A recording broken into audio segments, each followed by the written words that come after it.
نحمده ونصلي على رسوله الكريم اما بعد فاعوذ بالله من الشیطان الرجیم بسم اللہ الرحمن الرحیم۔ حاضرین کرام السلام علیکم ورحمۃ اللہ وبرکاتہ۔ حاضر ہیں خوابوں کی تعبیروں کے سلسلے میں خواب میں پتھر دیکھنے کے حوالے سے۔ تو حاضرین اس کی مختلف صورتیں ہیں اور اس کی مختلف تعبیریں ہیں۔ ان سب تعبیروں کو جاننے کے لیے ہمارے اس چینل کو سبسکرائب کر دیں اور بیل آئیکن کا بٹن دبا دیں تاکہ آنے والی ہر ویڈیو آپ تک آسانی سے پہنچ سکے۔ تو چلتے ہیں حاضرین خواب کی تعبیر کی جانب۔ حضرت امام ابن سیرین رحمۃ اللہ علیہ نے فرمایا ہے کہ خواب میں پتھروں کا دیکھنا دو وجہ پر ہے۔ نمبر 1 مال، نمبر 2 رئیس۔ اور نرم پتھر کی منفعت بہت زیادہ ہے۔ اگر دیکھے کہ اس نے سفید پتھر لیا ہے تو دلیل ہے کہ خشک خلق رئیس سے اس کی صحبت ہوگی اور اس سے نفع پائے گا۔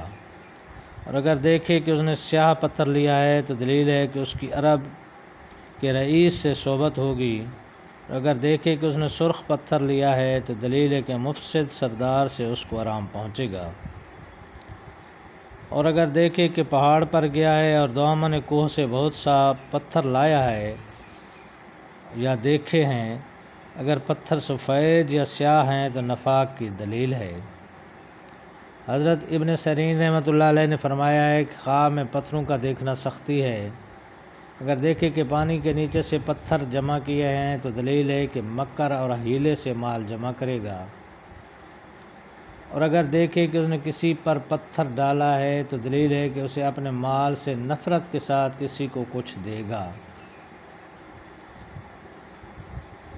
اگر دیکھے کہ کسی نے اس پر پتھر ڈالا ہے تو دلیل ہے کہ اسی قدر مال پائے گا۔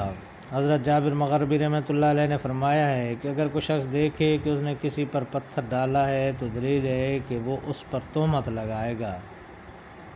حضرت امام جعفر صادق رحمۃ اللہ علیہ نے فرمایا ہے کہ خواب میں پتھر کو دیکھنا 4 وجہ پر ہوتا ہے۔ نمبر 1 مال کا ملنا، نمبر 2 سرداری ملنا، نمبر 3 کاموں میں سختی، نمبر 4 محنت کی کمائی۔ تو یہ تھیں حاضرین خواب میں پتھر دیکھنے کے حوالے سے چند تعبیریں۔ اللہ تعالیٰ آپ کو اپنے زمان میں رکھے۔ السلام علیکم ورحمۃ اللہ وبرکاتہ۔